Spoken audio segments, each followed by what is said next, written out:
Fala líder, Jackson na área e seja muito bem-vindo. Hoje eu quero te ensinar a fazer a avaliação do comportamental de um funcionário, que é completamente diferente dos resultados.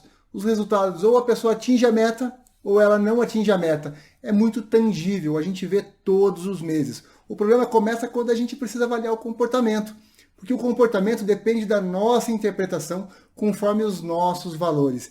E aí que fica complexo. Eu quero te ensinar como fazer essa avaliação, o que você deve olhar, quais são as grandes armadilhas. Então, sem enrolação, papel e caneta na mão e mãos à obra. Existem algumas armadilhas que nós gestores devemos tomar cuidado ao fazer a avaliação do comportamento. A primeira delas é a afinidade. Sempre tem alguém do grupo, alguém da equipe que é mais parecido com a gente tem mais conexão, que a gente gosta mais. Porém, a gente tem que ser imparcial e colocar isso de lado. E os pesos têm que ser iguais. Então, se a pessoa que eu tenho afinidade, que eu gosto mais, faz uma ação, ela tem que ter o mesmo peso da pessoa que é mais questionadora, aquela pessoa que eu tenho menos afinidade. Então, você precisa ser imparcial quando você vai fazer uma avaliação do comportamental de uma pessoa. A segunda armadilha é o rótulo. O rótulo é aquela pessoa que já vem marcada de comportamentos anteriores. Por exemplo, você recebe alguém de uma nova equipe e o gestor faz o briefing para você que essa pessoa é individualista. E aí na primeira ação que ela é individualista, você reforça aquele comportamento e rotula ela.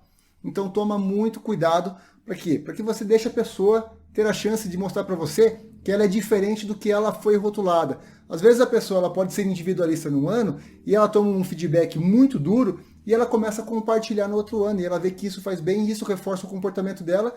E aí quando você vai dar o feedback da avaliação comportamental dela, você diz que ela é individual. E aí você mata todo o progresso que essa pessoa fez. Então toma cuidado com os rótulos. E a terceira armadilha é separar o que é um fato isolado do que é um padrão de comportamento. Por exemplo, eu tenho uma pessoa que atrasou 2 vezes nesse mês. Isso é um fato isolado. Mas se a pessoa atrasa 10 vezes por mês, isso já se torna um padrão de comportamento. E aí ela começa a criar a imagem dela. Um outro exemplo é se a pessoa é individualista em uma ação. Geralmente a gente marca o negativo.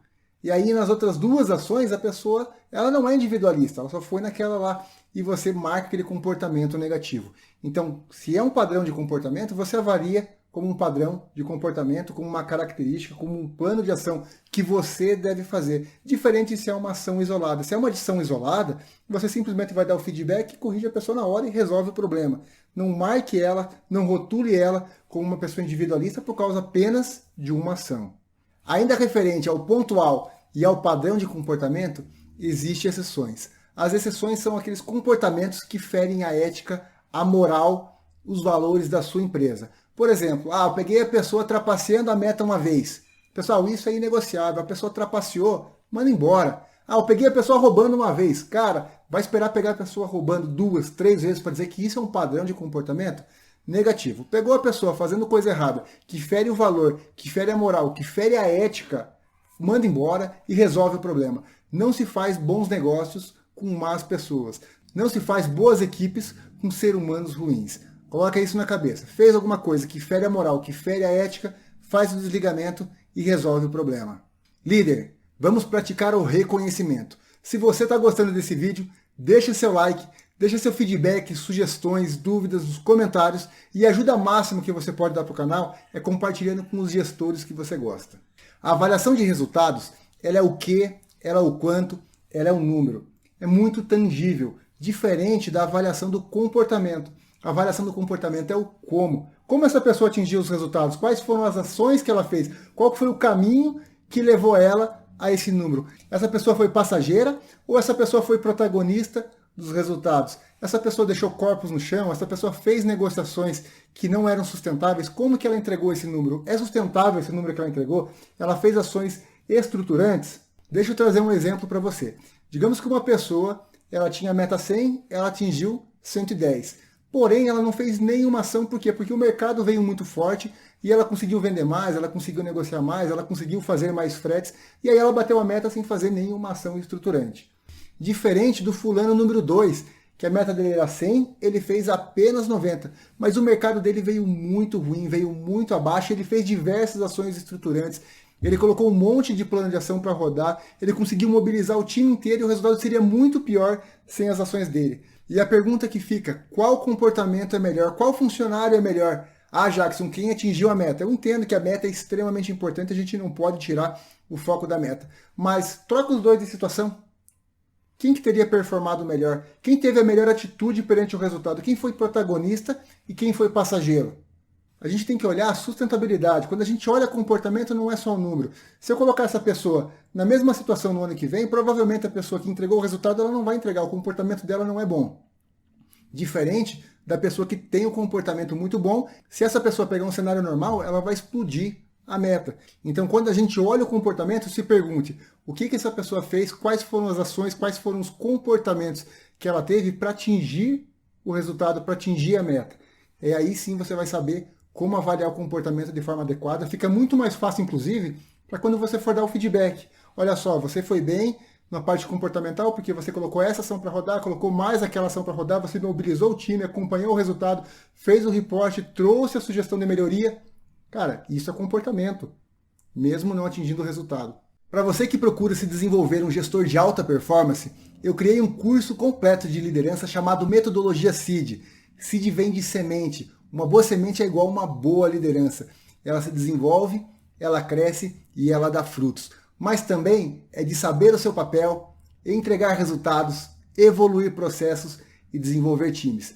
Esse curso é completo e a gente fala desde os conceitos de liderança, processo de contratação, feedback, PDI e desligamento. Vou deixar fixado no primeiro comentário, junto com alguns livros que eu já li sobre liderança e estão em promoção na Amazon. Eu fiz uma matriz bastante interessante para você avaliar o comportamento e resultados dentro do seu time de forma individual. Então eu tenho dois grandes eixos. O eixo horizontal é o eixo de resultados. O eixo vertical é o eixo de comportamentos. Então vamos lá. Se eu tenho um baixo comportamento e um baixo resultado, eu vou para o desligamento. Eu desligo a pessoa. Se eu tenho um bom comportamento, um alto comportamento e um baixo resultado, eu treino essa pessoa para quê? Para transformar esse bom comportamento, esses bons valores em resultados. Se eu tenho uma pessoa com bom resultado e baixo comportamento, eu preciso fazer um feedback para ajustar esse comportamento. Às vezes o feedback é um pouco mais duro. E se a pessoa tiver um bom comportamento e altos resultados, eu preciso promover essa pessoa se ela já estiver pronta. Se ela não estiver pronta, eu preciso desenvolver essa pessoa, preparar ela para uma nova complexidade. Por quê? Porque essas pessoas são as pessoas que a gente precisa para substituir a gente líder e para promover. A empresa precisa desse tipo de pessoa, e esse tipo de pessoa que ela tem resultado e ela tem comportamento é extremamente raro.